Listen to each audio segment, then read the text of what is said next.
तो welcome to another video. इसमें हम लोग अब मेनली बात करने वाले हैं K2Cr2O7 मतलब पोटेशियम डाइक्रोमेट। ये है ना इसके प्रिपरेशन एंड इसके रिएक्शंस वगैरह है ना। तो हम लोग सबसे पहले स्टार्ट करते हैं इसके प्रिपरेशन। और प्रिपरेशन में सिर्फ इक्वेशंस ही सिलेबस में है ना। उसके अलावा कोई डिटेल ज्यादा सिलेबस में है नहीं, ठीक है।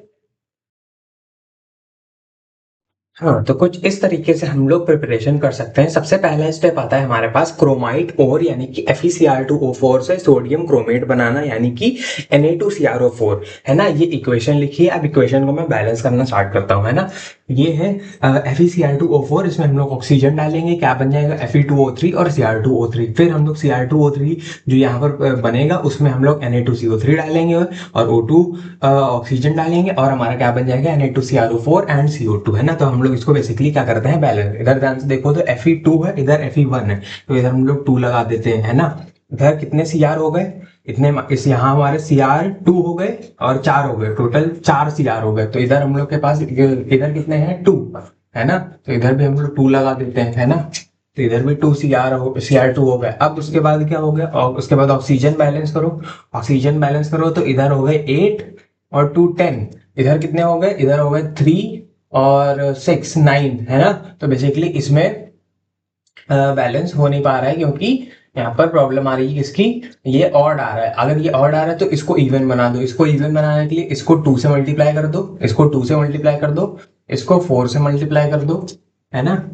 इसको 4 से मल्टीप्लाई कर दो और इसको भी 4 से मल्टीप्लाई कर दो। तो ये हमारा क्या बन जाएगा 4Fe 2Fe2, सही बात है। 4Cr2 और 4Cr2।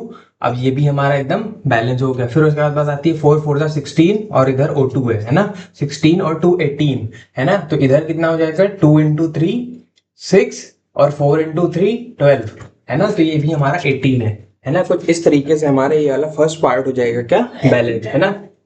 हमारे ओ भी बैलेंस हो गए। तो कुछ इस तरीके से हमारा ये बैलेंस हो जाएगा। फिर ये वाला इधर आएगा है ना। फिर ये वाला रिएक्ट कर रहा है Na2CO3 और O2 से, और हमारा ये बना रहा है 4Cr2O3। जितने भी होंगे सारे ही रिएक्ट कराएंगे ना, क्योंकि हम लोग को सारा जितना क्रोमेट बना है उससे हम लोगों को क्या बनाना है, ये मतलब क्रोमियम ऑक्साइड बना है उससे हमको सोडियम क्रोमेट बनाना है। तो 4Cr2O3 है, सबका सब हम ले लेंगे, इसको हम रिएक्ट करा देंगे। तो इधर कितना है 4Cr2 मतलब हमारा बेसिकली कितना है, इधर Cr है तो Cr मतलब 8 हम लोग इधर लगा देंगे, इधर 8 लगा देंगे।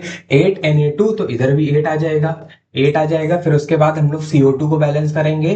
तो कैसे बैलेंस हो जाएगा, 8C इधर है तो 8C इधर भी होना चाहिए है ना। अब हम लोग ऑक्सीजन को बैलेंस कर लेते हैं। ऑक्सीजन बैलेंस करेंगे तो क्या कितना हो जाएगा 4 इंटू 3 12 और 8 इंटू 3 24 है ना। 24 12 36 है ना। और इधर हम लोग कर लेते हैं 8 4 से 32 और 8 2 जा 16, इधर 48 आ रहा है ना। तो बेसिकली इधर थोड़ा सा इधर हाँ सॉरी, इधर ऑक्सीजन और भी तो बचा है ना। 4 3 जा कितना हो गया हमारा, 4 3 जा 12, 8 3 जा 24, इधर आ गया 36 और इधर आ गया क्या 38। ये हमारा 38 है ओवरऑल है ना। ये कितना है 8 4 जा 32 और 8 2 जा 16, तो 32 16 48 हमारा। इस साइड 38 है और इस साइड कितना है, इस साइड है हमारा 48 है ना। तो इस साइड हम लोग क्या कर रहे हैं, इस साइड भी 48 बनाना है। तो इस साइड हम लोग बेसिकली क्या कर देंगे, ऐड कर देंगे कितने ऑक्सीजन।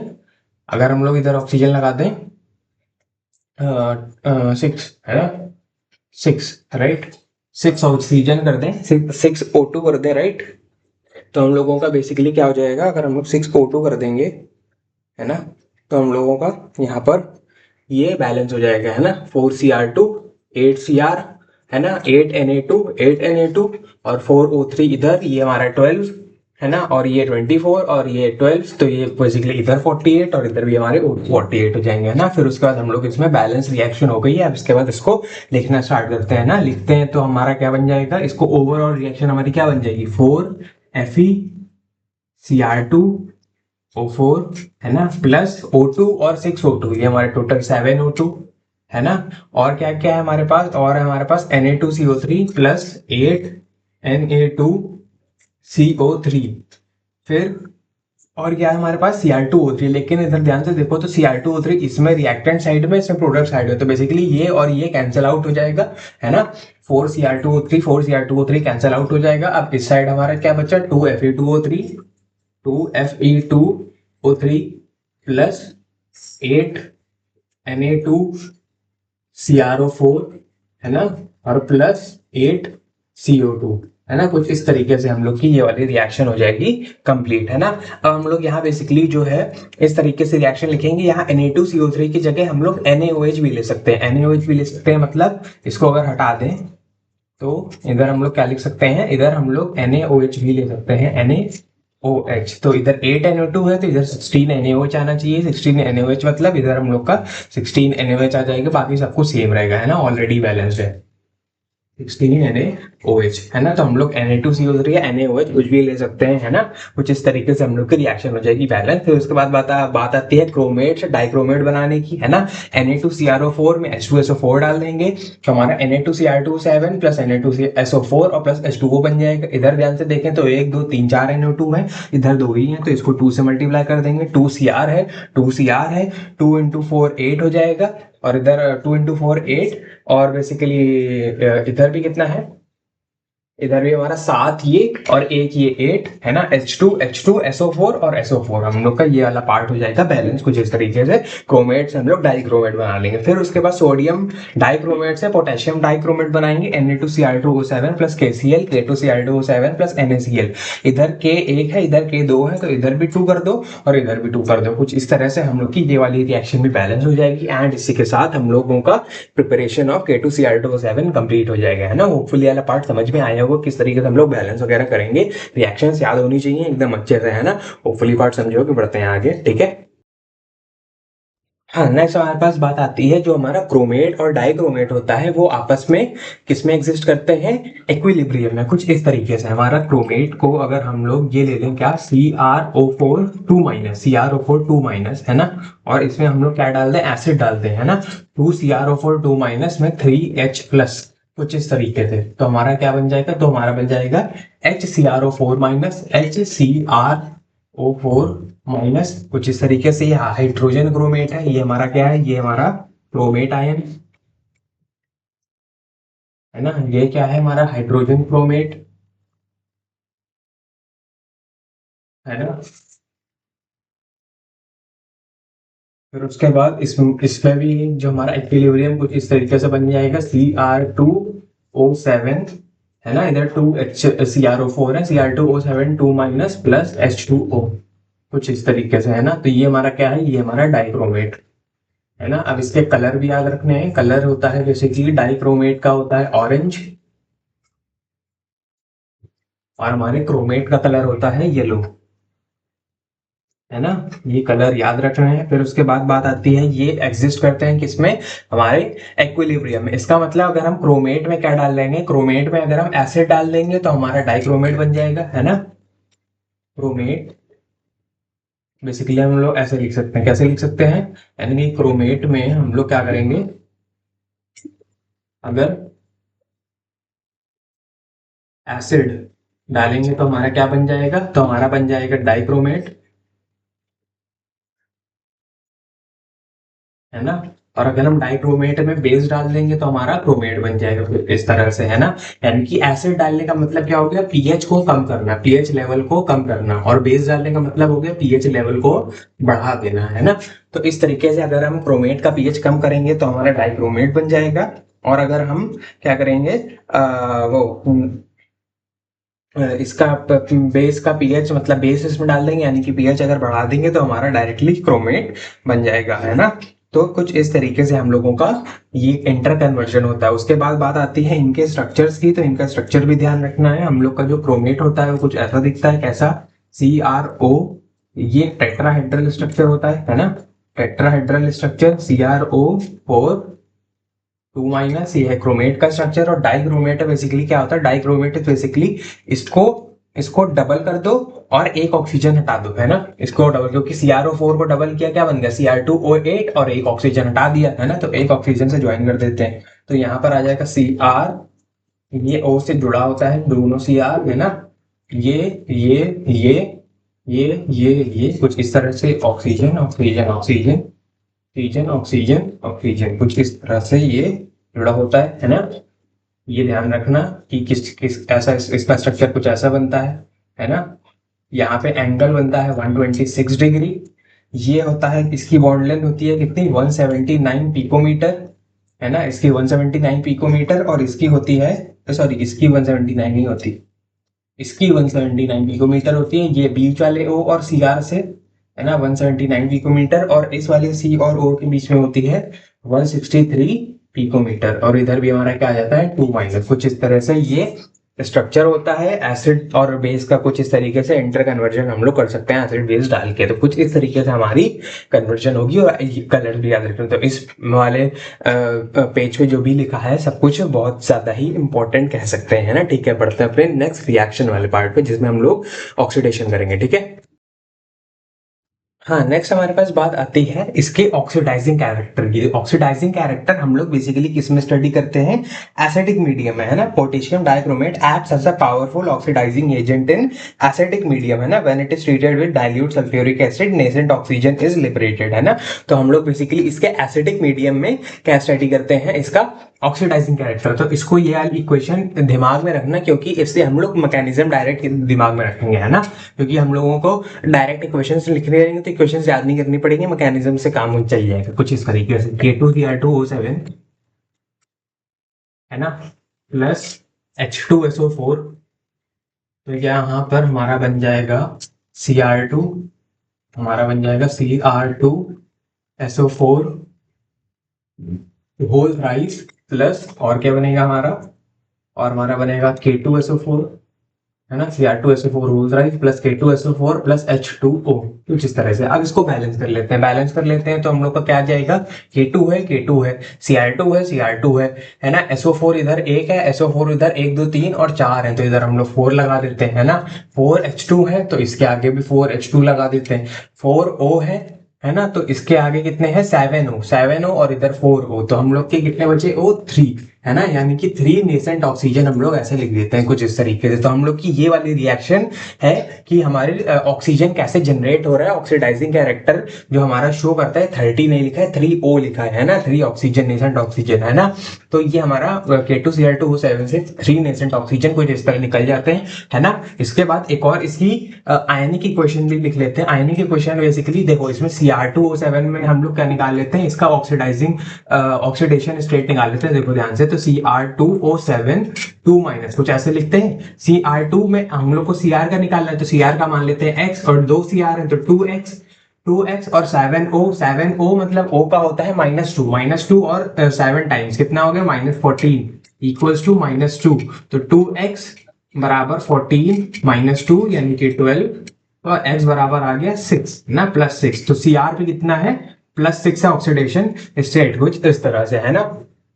तो अब हम लोग का Cr पे कितना है, +6 है ऑक्सीडेशन स्टेट। फिर उसके बाद बात आती है हमारा इधर Cr2SO4 होल थ्राइस, है ना। इस पे कितना Cr2SO4 होल थ्राइस में ध्यान से देखो तो ये क्रिस क्रॉस मेथड से बनाया है ना, तो 2 इधर कर दो 3 इधर कर दो, तो Cr आ जाएगा कितना, Cr3+ एंड SO4 2- कुछ इस तरह। तो यहाँ पे Cr3+ है, यानी कि Cr6+ से इसमें गया है, कुछ इस तरह से। हाँ, तो बेसिकली हम लोग इसको देखकर क्या कह सकते हैं कि इधर हम लोग का जो Cr है वो +6 स्टेट से +3 स्टेट में गया है ना। अब उसके बाद हम लोग क्या करेंगे, उसके बाद हम लोग इसकी आयनिक इक्वेशन लिख लेंगे। आयनिक इक्वेशन कैसे लिखेंगे, आयनिक इक्वेशन हम लोग का Cr जो है वो कैसा गया, Cr2O7 2- की स्टेट से किसमें गया है, Cr3+ की स्टेट में गया, Cr3+ की स्टेट में गया है, यानी कि इधर 2 Cr है तो इधर भी 2 Cr कर दो। इधर 7O है, तो अगर हम लोग को O बैलेंस करना है ऑक्सीजन, तो हम लोग H2O से बैलेंस करते हैं। तो इधर 7O है तो इधर हम लोग लिख देंगे 7H2O, कुछ इस तरह से। अब 7H2O है तो 7O तो बैलेंस हो गए। अब 7H2 के लिए हम लोग क्या करेंगे, इधर लिख देंगे 14H+, कुछ इस तरह से। फिर उसके बाद क्या करेंगे, फिर उसके बाद इधर हम लोग के पास अब हम लोग को बैलेंस करना है, चार्ज बैलेंस करना है। चार्ज बैलेंस करना है तो इधर है 2- और इधर है 14+, तो 14+2- कितना हो गया, 12, और इधर कितना है, इधर हम लोग का 6 है ना। तो इधर हम लोग क्या कर देंगे, इधर हमारा +12 चार्ज और इधर हम लोग का +6 चार्ज इस साइड इक्वेशन में। तो अगर हम 6 इलेक्ट्रॉन इधर डाल दें, यानी कि 6E माइनस, तो हम लोग का चार्ज बैलेंस हो जाएगा क्योंकि इधर 6E माइनस से क्या हो जाएगा -6, तो इधर भी 6 आ जाएगा, इधर भी 6 आ जाएगा एंड हमारा चार्ज बैलेंस हो जाएगा। इसका मतलब हम कह सकते हैं कि ओवरऑल यहाँ पर 6 इलेक्ट्रॉन्स का क्या हुआ है इधर इस पे वो ऑक्सीडेशन हुआ है ना, ऑक्सीडेशन हुआ है इसका, सॉरी इसका हुआ है क्या, रिडक्शन, हाँ रिडक्शन हुआ है क्योंकि गेन ऑफ इलेक्ट्रॉन्स है ना, जो Cr2O7 2 माइनस का रिडक्शन हुआ है 6 प्लस स्टेट से 3 प्लस स्टेट में गया है और रिडक्शन गेन ऑफ इलेक्ट्रॉन 6 हुआ है। तो अगर हम लोग कहना चाहें, क्या कहना चाहें, अगर इक्विवेलेंट मास कहना चाहें, इक्विवेलेंट मास है ना, इक्विवेलेंट मास ऑफ Cr2O7 हम लोग क्या कह सकते हैं, इसका हो जाएगा, वो होता है कितना, molecular mass of Cr2O7, molecular mass of Cr2O7 2 minus divide by कितने इलेक्ट्रॉन्स उसने गेन किए, 6 इलेक्ट्रॉन्स। तो हम लोग ये कह सकते हैं equivalent mass of Cr2O7 2 minus बराबर हो जाएगा molecular mass of Cr2O7 2 minus divide by 6। तो कुछ इस तरीके से ये चीज याद रखनी है कि कितने इलेक्ट्रॉन्स गेन किए थे इसने, तो हम लोग ऐसे लिख सकते हैं। अब इसके बाद हम लोग बात करते हैं हमारी इक्वेशंस की, है ना, ऑक्सीडेशन वाली, ठीक है।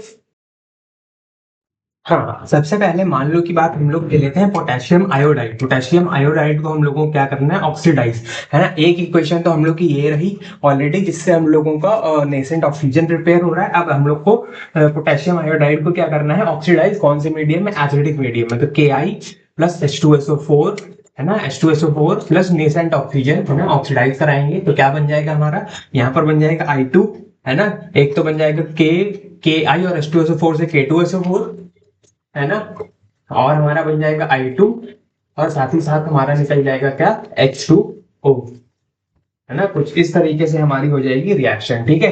अब ध्यान से देखो, अब हम लोग को बेसिकली इसमें क्या करना है, देखो इधर 3O थे तो हम लोग को इधर भी 3O लाने के लिए क्या करना पड़ेगा, इस पूरी इक्वेशन को 3 से मल्टीप्लाई करना पड़ेगा, 3 से मल्टीप्लाई कर देंगे, है ना। अब उसके बाद हम अपनी फाइनल इक्वेशन लिखेंगे। फाइनल इक्वेशन कैसे लिखेंगे हमारी, ये देखो ध्यान से, ऊपर है K2Cr2O7, है ना, K2Cr2O7 प्लस क्या है, प्लस में हमारा 4H2SO4 इधर और इधर H2SO4 3, तो 7H2SO4, है ना।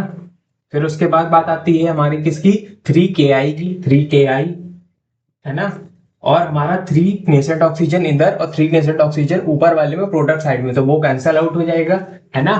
फिर उसके बाद इस साइड प्रोडक्ट साइड में आ जाते हैं हम लोग। प्रोडक्ट साइड में क्या है हमारे पास, K2SO4 1 और 3 इधर, है ना, तो हमारे पास 4K2SO4 है ना, प्लस कितना है Cr2SO4 होल राइज, है ना।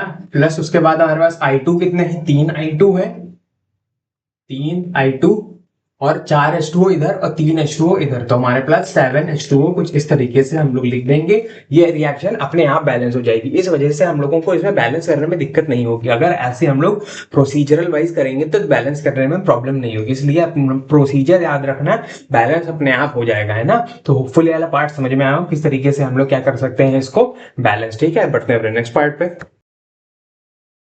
हाँ, नेक्स्ट उसके बाद बात आती है हम लोग का ऑक्सीडेशन किसका करना है, ऑक्सीडेशन करना है फेरस सॉल्ट्स का। अभी हम लोगों ने पोटेशियम आयोडाइड को मतलब क्या किया था, मतलब I माइनस को हम लोगों ने क्या बनाया था, I2 में। I2 मतलब 2I माइनस को I2 में बनाने का मतलब ये माइनस से किस में चला गया, जीरो में, है ना। तो इसका ऑक्सीडेशन हो गया, ये -1 से चला गया जीरो में, है ना, और 2 है तो ये बेसिकली ओवरऑल कितना हो गया, -2 से जीरो में गया, -2 से जीरो में गया, है ना। तो होपफुली वाला पार्ट समझ में आया होगा, ये किस तरीके से आयोडीन का हुआ था। अब बात आती है हमारे पास आयरन की, है ना, Fe2+, इसका ऑक्सीडेशन करते हैं तो Fe2+ से Fe3+ में जाएगा, है ना। अब हम लोग ले लेते हैं क्या, Fe2SO4, है ना, Fe2SO4 नहीं, FeSO4, है ना। तो FeSO4 इसमें हम लोग क्या डाल देंगे, एसिडिक मीडियम है तो H2SO4, है ना, प्लस उसके बाद ऑक्सीजन, नेसेंट ऑक्सीजन हमारा क्या बन जाएगा, हमारा बन जाएगा Fe2SO4 होल थ्राइस बन जाएगा, है ना। तो इस तरीके से, और हमारा साथ साथ क्या बन जाएगा, और हमारा साथ साथ H2O वाटर निकल जाएगा कुछ इस तरह से, है ना। और इस पूरी रिएक्शन को हम लोग 3 से मल्टीप्लाई कर देंगे क्योंकि हमारे नेसेंट ऑक्सीजन है 3। अब क्या करेंगे हम लोग, ओवरऑल इक्वेशन लिखेंगे। ओवरऑल इक्वेशन में फिर से K2Cr2O7, है ना, प्लस 4H2SO4 और इधर हमारे 7 हो गए, 7H2SO4, है ना। उसके बाद हमारे पास क्या आता है, 3FeSO4, है ना। नेसेंट ऑक्सीजन हमारे कैंसिल आउट हो जाएंगे, 3 इधर 3 इधर, ये देखो। फिर उसके बाद बात आती है क्या, K2SO4, है ना, Cr2SO4 होल थ्राइस, और 3 Fe2SO4 होल थ्राइस, और हमारे पास 3 इधर है, 4 इधर है, ओवरऑल 7H2O। कुछ इस तरीके से हम लोग की ये वाली रिएक्शन भी बैलेंस हो जाएगी। ठीक है, ये वाली जिसमें हम लोग का Fe कहाँ से गया है, +2 से गया है +3 में, +2 से +3 में गया है ना, तो इसका भी ऑक्सीडेशन हुआ है। ठीक है, बताएं आगे। हाँ, नेक्स्ट हमारे पास बात आती है सल्फाइड्स को सल्फेट बनाना, मतलब Na2SO3 plus O nascent oxygen, तो ये हमारा क्या बन जाएगा, Na2SO4 सिंपली, है ना। इसको फिर से हम लोग 3 से मल्टीप्लाई कर देंगे क्योंकि 3 नेसेंट ऑक्सीजन है सिंपली, है ना। तो ये हमारा क्या बन जाएगा, ये हमारा ओवरऑल बन जाएगा फिर से K2Cr2O7, K2Cr2O7 plus 4H2SO4 plus 3Na2SO3 plus K2SO4, plus नहीं सॉरी, ये K2SO4 है ना, plus Cr2SO4 whole thrice plus 3Na2SO4 और प्लस 3 नहीं 4H2O। तो इस तरीके से हम लोग का ये रिएक्शन बैलेंस हो जाएगी। ठीक है, तो होपफुली ये पार्ट भी समझे होगे, है ना, किस तरीके से हम लोगों ने सोडियम सल्फाइड को सोडियम सल्फेट में कन्वर्ट किया है ना, ऑक्सीडाइज किया। इसमें बेसिकली क्या हुआ है, इसमें हमारा SO3 SO4 में क्या है, तो ऑक्सीजन का गेन हुआ, या फिर हम कह सकते हैं बेसिकली हमारा ऑक्सीडेशन हुआ है ना। बढ़ते हैं आगे। हाँ, नेक्स्ट हमारे पास बात आती है सोडियम सल्फाइड की, sorry hydrogen sulphide, sodium sulphide नहीं, H2S प्लस O, है ना। तो ये हमारा क्या बन जाएगा, S प्लस H2O। तो इसमें हमारा S जो है इसका यहाँ पे -2 और -2 से 0 में गया है ना, तो इसका भी ऑक्सीडेशन हुआ है। फिर से इसको 3 से मल्टीप्लाई कर देंगे, है ना, इंटू 3। तो ये हमारा क्या बन जाएगा, K2Cr2O7 plus 4H2SO4 plus 3H2S। ये हमारा ओवरऑल क्या बन जाएगा, K2SO4 plus Cr2SO4 whole thrice plus 3S plus इधर 4 और इधर 3 7H2O। कुछ इस तरीके से हम लोग की ये वाली रिएक्शन भी हो जाएगी क्या, बैलेंस। ठीक है। हाँ, नेक्स्ट हमारे पास बात आती है क्या, हाइड्रोजन सॉरी हैलोजन एसिड्स, है ना, एच एक्स यानी कि HCl HBr HI, है ना, ये सब जो होते हैं इनको हम लोग कैसे कर सकते हैं, HX में हम लोग O डालेंगे, हम लोग का क्या बन जाएगा, HX में O डालेंगे तो हमारे यहाँ पर बन जाएगा कुछ इस तरीके से, क्या, H2O और प्लस H2O प्लस X2, तो बेसिकली यहाँ पर भी 2 आना चाहिए कुछ इस तरीके से, है ना। अब इसको हम लोग 3 से मल्टीप्लाई करेंगे, नेसेंट ऑक्सीजन क्योंकि 3 है, फिर से सेम चीज, है ना। फिर क्या लिखेंगे हम लोग, K2Cr2O7 plus 4H2SO4 plus 2 into 3 आ जाएगा हमारा कितना, 6HX। ओवरऑल क्या आ जाएगा हमारा, ओवरऑल आ जाएगा K2SO4 plus Cr2SO4 whole thrice plus 3X2 और प्लस 4 और 3 7H2O, कुछ इस तरह से, है ना। तो फुल वाला पार्ट भी समझे होगे, है ना। अब बढ़ते हैं अपने नेक्स्ट पार्ट पे। हाँ, नेक्स्ट हमारे पास आता है सोडियम आर्सेनाइड से सोडियम आर्सेनेट बनाना, मतलब Na3ASO3, इसमें डाल दो O, तो ये हमारा क्या बन जाएगा, Na3ASO4, है ना। इसको हम 3 से मल्टीप्लाई कर देंगे फिर से, तो हमारा फिर से इक्वेशन लिखेंगे क्या, K2Cr2O7 plus 4H2SO4 plus 3Na3ASO3 हमारा क्या बन जाएगा, K2SO4 plus Cr2SO4 whole thrice plus 4H2O और साथ ही साथ 3Na3ASO4, है ना। कुछ इस तरीके से हम लोग की ये वाली रिएक्शन भी हो जाएगी कंप्लीट। ठीक है, बढ़ते हैं आगे। हाँ, नेक्स्ट अब हमारे पास बारी आती है इथाइल अल्कोहल का ऑक्सीडेशन। इथाइल अल्कोहल का ऑक्सीडेशन मतलब CH3CH2OH प्लस ओ, तो हमारा ये बन जाएगा, सबसे पहले बन जाएगा CH3CHO यानी एसिटल्डिहाइड, CH3CHO प्लस H2O, और फिर इसका भी ऑक्सीडेशन हो जाएगा हम किसमें, कार्बोक्सिलिक एसिड में, है ना। ये ऑर्गेनिक का भी पार्ट है ना, CH3CHO प्लस O, तो ये हमारा क्या बन जाएगा, CH3COOH। अब हम लोग की दो इक्वेशंस ये हैं, इसको अगर हम 3 से मल्टीप्लाई करेंगे तो इधर क्या हो जाएगा, 3 से मल्टीप्लाई करेंगे तो हमारा क्या हो जाएगा, ये 2 ऑक्सीजन इधर है, 2 ऑक्सीजन को हम 3 से मल्टीप्लाई करेंगे तो 6 आ जाएगा। तो हम लोग क्या करते हैं, और इधर हमारे 3 है ना। तो बेसिकली क्या कर सकते हैं, इस वाली इक्वेशन को हम लोग 2 से मल्टीप्लाई करते हैं और इसको 3 से, दोनों को, तो होगा क्या, इधर हमारे 6 ऑक्सीजन आ जाएंगे और इधर भी 6 ऑक्सीजन आ जाएंगे टोटल, है ना। अभी हम लोगों ने क्या किया, इधर ये 2 ऑक्सीजन है, 2 इंटू 3, है ना, इसको हम दोनों इक्वेशंस को 3 से मल्टीप्लाई कर दें और इस वाली इक्वेशन को 2 से मल्टीप्लाई कर दें, है ना, कुछ इस तरीके से। ये इसको 3 इंटू 3 और इंटू 2, है ना। तो फाइनली हम लोग का क्या बन जाएगा, हम लोग का बन जाएगा 2K2Cr2O7 प्लस, प्लस में क्या आ जाएगा, प्लस में आ जाएगा 2 × 4 8 H2SO4, है ना। फिर उसके बाद ये आ जाएगा, है ना, ये यानी कि 3CH3CH2OH, है ना। अब क्या होगा, हमारा यहाँ पर 3 है, 3O 6O और 6O और इधर 6O, ये कैंसिल आउट हो जाएंगे, है ना।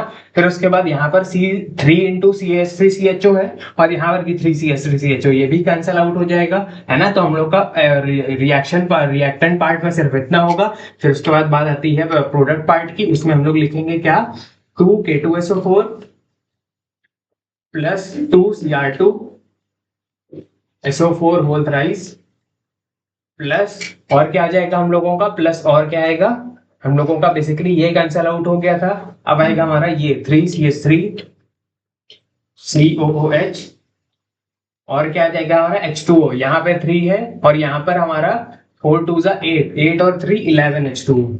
कुछ इस तरीके से हम लोग की ओवरऑल बैलेंस्ड इक्वेशन हो जाएगी, है ना। तो होपफुली वाला पार्ट समझ में आया होगा, एंड इसी के साथ हमारा K2Cr2O7 की सारी ऑक्सीडेशन रिएक्शन भी खत्म होती है ना। तो होपफुली पार्ट समझे हो किस तरीके से हम लोग अपना ये रिएक्शन को प्रोसीड कर सकते हैं, ठीक है। अब thank you so much for watching, हम मिलते हैं दूसरी वीडियो में, तब तक के लिए bye bye, thank you so much. तो चला जाए फिर, बाय बाय।